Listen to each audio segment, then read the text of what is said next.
Everybody's dying. Opiate addiction, not what the Heartland considers to be the typical kitchen table talk.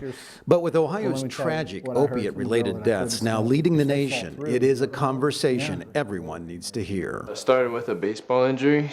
As a lot of, that story pops up a lot, but that's how it happened. I tore my rotator cuff, got prescribed opiates, and then snowball from there. It wasn't long after the prescription ran out, Corey was on the street looking for heroin, even heroin laced with the deadly painkiller fentanyl, as the addiction drove his life, causing him to overdose at work. The sad thing is even when you feel like you're gonna die, it doesn't stop you. And even when you come close to death, a lot of times it doesn't stop you either. You might try to get away from it for a couple of days, but you forget. You forget about what just happened and you go right back to it. With fentanyl-laced heroin and pure fentanyl, the hook of addiction becomes far stronger, leading to deadly thoughts. I had a lot of bad nights.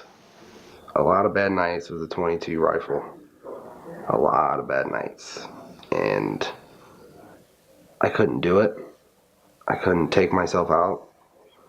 It was so real. It was so serious. The threat of suicide, that I was even amazed. Like, how is this happening to me? That's a major reason why the Senate passed Senate Bill 1. Fentanyl is 30 times more deadly than heroin, and this bill targets the traffickers, not the addicts. What we want to make sure is that addicts get the treatment that they need, but that traffickers get the prison that they need.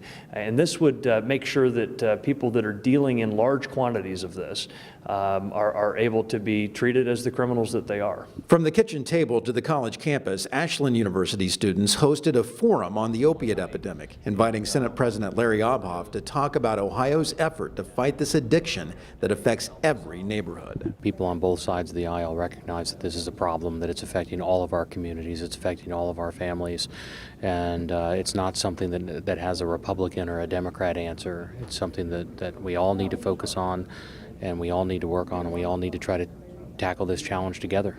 The Senate recently passed the state's capital budget, which included more than $220 million for health and human services, mental health, and addiction treatment programs. $20 million of that is specifically directed toward new opioid treatment programs across the state. From the Ohio Senate, I'm John Fortney.